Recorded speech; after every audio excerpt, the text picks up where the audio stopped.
Upon graduation, we were required to undergo the uh, basic company officers course, wherein we were taught how to prepare a mess report, uh, after operation report, morning report, like that. But then I reported to the first division, thinking joining the infantry, but I was assigned with the artillery.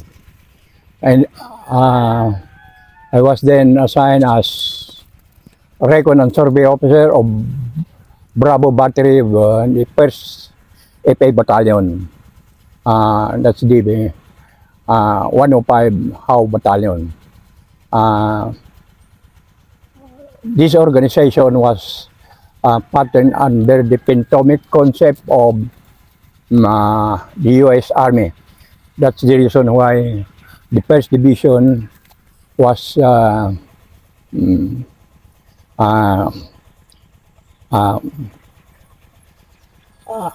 headquarters in Fort Magsaysay.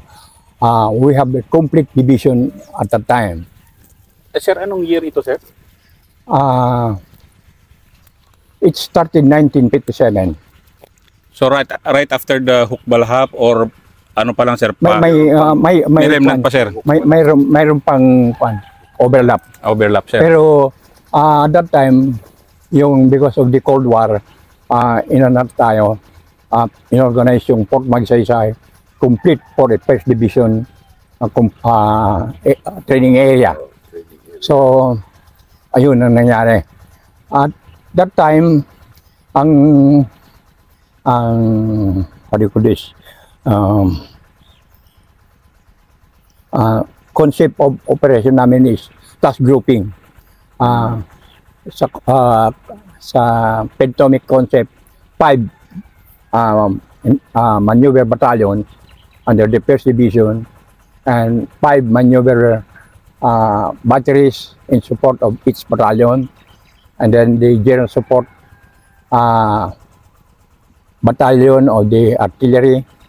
But then at that time, all training from January, or the start of training is the basic individual, basic advance, then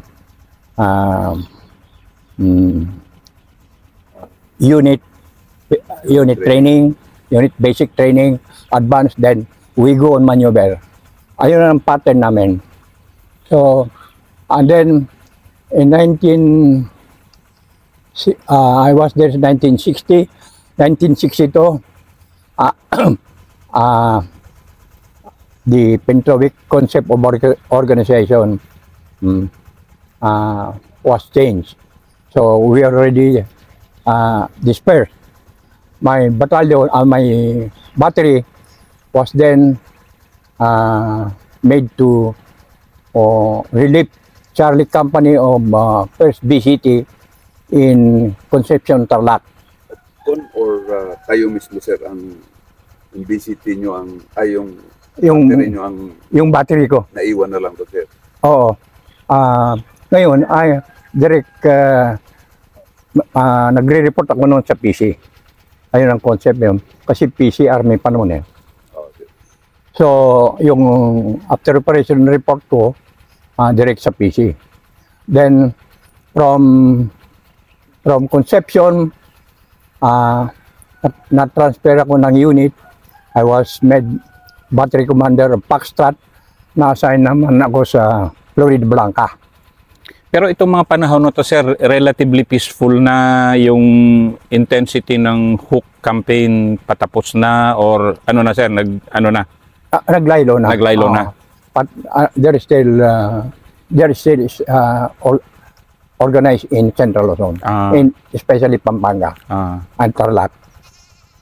So ito ngayon ang kasi pag panay training kasi sa Fort Magsaysay, yung parang pagod na rin kami, nagsawa na kami training eh. Pero mo, year round, from basic unit to Tapos maneuvers. maneuver, Piled firing kami noon. So, ayun.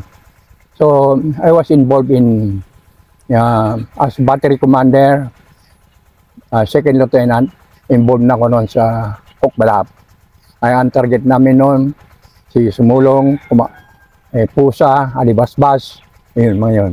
Sir, Laba Brothers. pwede ba sir, pwede bang for the benefit ng young generation, kasi hindi na naabutan sir ang Hook Balahap. Ano ba yung Hook Balahap noon at that time? Na-meet ko pa si Luis Tarok sir pero yung mga tao niya, gaano ba siya, para makarelate yung mga lumaki na sa NPA time sir ba? So ano ba sir yung Hook Balahap at that time? Yung Hook Balahap at that time, the traditional communist party. Pero not more on ideology, not like the season na they are more on ideology. At saka ang kanila noon, aside from armed struggle, ang kanila noon, because Russian oriented sila, parliamentary struggle. Pero hindi sila nakaabot doon. So ayun ang nangyari. And then with the organization of the Ranger, naunti-unti sila. Ayun ang ano. Then from there, I was required to take up counterintelligence course. Then after graduation, I chose Mindanao. So ayun ang end ko sa Hook Balahap. Hook Balahap in Central Luzon. Pero naano nyo sir yung paano nyo na-neutralize pa na-neutralize na yung grupo ni na Sumulong. After that sir, alis na kayo? Hindi na kasi parang tatatlo lang ang looking for them in 3 provinces, Zambales, kuminsan na sa Bataan, Pampanga, Tarlac. Ang hirap maghanap ng tatatlong tao na commander. Wala naman silang follower noon eh. Wala na. Only Kumbaga the name. tapos na sir? Only the name. Ayun. Pati yung Laba Brothers niyan. Wala. Yung Laba, wala na sila noon. Ito na mga remnants eh. Yung commanders na notorious. Yung tatlo. So, 60 sir, graduate ka ng PMA 60. So, ano na to sir? Parang, pagdating nyo ng Mindanao, relative peace pa nun sir. Diba? May harmony pa ang Christian-Muslim pagdating nyo sir? O gera agad? Wala pa. Doon sa Mindanao noon, ang tasking sa amin, kasi I was assigned with the Field Office number 5 of 3rd Syndicate Philippine Army. Based in Cagayan de Oro. At that time, ang mga pinapagawa lang sa amin is VIP security. So, naupon ako ay na-assign ako kay Vice President Pilais noon. So, at that time, sumasama ka sa politiko, hindi ko man alam yung mga pagganyan-ganyan ng mga Muslim, hindi ko alam Bisaya, Ilonggo, napilitan ako. I have to learn, little by little. So, ayun. Ngayon, at that time, nagbibuild up na rin yung Partai Komunis Indonesia. Mayroon na silang infiltration mga Indonesian. Ano to sir? 62, 63. as 64. early as ano sir? Wala pang MIM noon sir? Wala pang MIM noon, Mindanao Independence Movement, wala pa. Kasi late 60s na yun eh. Yung MIM, 65, 66. Panahon na ni Marcos na eh. So 66 sir na una Indonesian nag-infiltrate na. 65, mga Indonesian. Si Partai Komunis Indonesia under kabatch ni Sison sa UP. Kalimutan ko na yung first name. Okay. From there, ang illegal entrant ang inano ko noon. Pagkatapos, nung nag-change ng administration from Macapagal to Marcos, 65 na election. 65. 65, nag-umpisa na yung yung Jabida muna. Kasi yung Jabida, project ni Kanya ni Makapagal una. Kasi kay Tarhata Kiram, close sila noon. So, ayun. So, na-involve ako, not so much personally. Pero sa mga reporting, mga pag tinatawag kami ni Canyeso because I was in General Santos noon ang assignment ko. Sir, excuse sir. Yung involvement namin sa Bida-Bida, yung FO5 under ayaw ko kapitan na o First Lieutenant si General Canyeso. Siya ang team leader namin. So, siya nag-attend ng conference. Pero pagbalik niya, binibriefing kami. Sabi niya, ang rule natin is counter. So, alam nyo na. Ngayon, ang recommendation ko, sabi niya, is, nung sa meeting, mga conferences, yung recommendation ng mga smuggler, mga Muslim, na yung barter trade, ang sabi nila, bigyan lang wag niyo lang kami huliin, bigyan niyo lang kami ng bala, kami na bahala sa sandakan. Sir, pwede bang big picture muna? Bakit may Jabida, ba't may sandakan, bakit 65 pagpasok ni Marcos Senior? Yung Jabida, bakit may Jabida? Nag-umpisa yan kay Makapagal. There was a close, ayaw ko kung gaano ka-close si Makapagal sa Princess Tarhata Kiram. Sila ang nag-umpisa dyan kay Makapagal. Ngayon, pinikap ito ng mga bata ni Marcos. I know one, si Colonel CQ, Signal Officer. Kasi siya kumontak sa akin at that time. Direct contact kami sa radyo nagtatanong sa akin. So, ayun. Ngayon, kaya siguro nagkaroon din ng MIM. Kasi, nung na-expose si Martilino sa Patikol. Hindi Patikol. Corridor. Corridor. Hindi, iba pa yan. Doon sa Tawi, malapit sa Tawi-Tawi. Kalimutan kayo lugar. Na-expose yun. Tawi-Tawi. Sa Tawi-Tawi siya.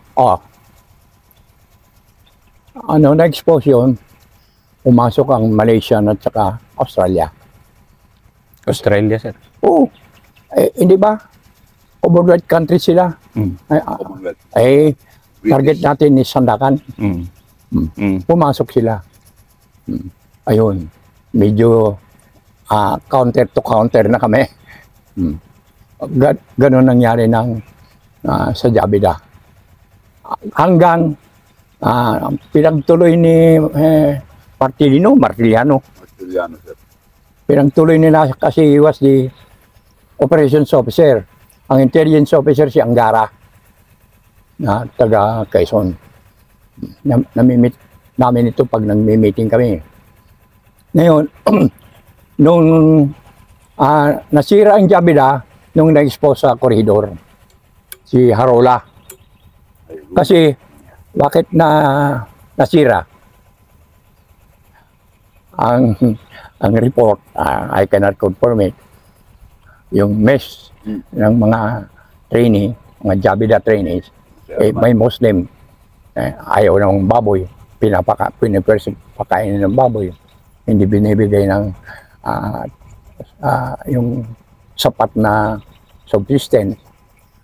Ito si Harola, naka-escape, lumangoy, puntang Cavite. Nahagip ni yung isang smuggler. Yung smuggler nito, report kay Ninoy Aquino. in-expose ni Ninoy Aquino ngayon sa Congress. Nagkaroon ng investigasyon nationwide. Kaya si Colonel Paselo plus 57, sila Batalya, sino yung PC officer na Abadilla. Padilla. Ayun. Nung na-expose sila, na-withhold yung nila, yung sweldo nila, si Paselo, ang tagal na nagkapitan eh. Nako, kasi nung nagkagulo sa Congress, biro mo, November, nagkaroon ng sa morning report nila, 31 days ang November. Kaya nagkabulilyaso. Ayun. Nahinto naturally yung because of yung management naman sa pagkain lang at saka yung support babae ang minsan yung. Pero ano ang mission talaga, sir, ng Jabida training as far as yung kaalaman nyo, sir, at that time? Ang purpose ng Philippine government noon, kasi yung kay Tarhata Kiram, mayroon silang claim sa Sultanate of Sulu. May claim doon. It could be traced by history. So ayun ang gustong balikan ni Macapagal noon. So ito naman itinuloy na kasi ang recommendation naman namin, aside from the Muslim, yung Dapicol, yung Ramon Penal Colony, yung mga kondon, mga prisoners, ito naman ang i-organize namin. Kami mag-lead, pupunta sa Sandakan. So, accepted as a National. mission noon, sir, to invade Sandakan. Yeah. Marcos time na to, sir. Marcos senior time na to. Makapagal pa. Oo. Nag-umpisa kami makapagal, pero hindi na, walang Mobilization. Walang yung solid implementation, action. hindi na Ngayon, nakita ni Macapagal at saka yung mga advisor, advisor ni Marcos, mga retired generals din, mga colonels. So, ayun, magandang iporso ito, sabi. Kasi, one thing is, we can stop yung barter trade na smuggling. Kasi yan ang problema natin, smuggling of cigarettes. Grabe doon, sa south noon. Ayun. Hindi pa kasama yung other resources noon, sir, sa consideration? Smuggling lang ba? Or... Smuggling at saka yung claim ng Sultanate of Sulu. Pero yun nga, nagkabilidyaso. Kasi nalaman nila. Yung publicity kasi ni Ninoy, nalaman ng Malaysian at saka Australian government. Okay, sir. So, kasi sir, yung ganon kasi na point had such a tremendous effect sa history natin, sir, di ba? I mean, na hanggang ngayon, because of that exposure ni Ninoy. At that time, sir, sino ba si Ninoy? As a young military officer noon, ano ba siya noon? Of course, journalist siya, pero siya rin nagtakas kay Luis Tarok para isurrender sa At that time, kasi galing na ako sa Concepcion noon Ang company commander na ako doon. Battery commander ako. 2 class 56 na alalay niya. Hindi siya congressman nun, sir. Mayor pa yata noon. Basta is in government. Pero 2 class 56 na alalay niya na nung letter pack, nalaman ko kanya sa classmate niya, itong mga ito mukhang galit si kanya dito sa dalawa. Hanggang lately, siya nga nagpaano, yung isang nag-general din. Yung pinahinto yung pension ng US citizen na retired na ano, Congressman siya, no? oo. Kasi Ayun. yun yung huling posting niya bago balak na sana lumaban sa presidente. Oo, sir. Congressman siya. 68. So bakit nagkaroon ng quote-unquote Jabida Massacre, sir? O totoo ba yun, sir? O hindi? Walang no such thing as Kasi yun yung incendiary issue na ginamit to justify things, sir, di ba? The revolution in the early there's 70s. no such thing. I don't remember there's no such thing. Ang sa kwan lang siguro Sa media. sa media Sa media. because of Ninoy, Mm. yung pinalabas niya sa Congress, yung investigation sa Congress. So hindi pala consummated yung mga ganun na issues, sir, na Hindi, sir. hindi. And then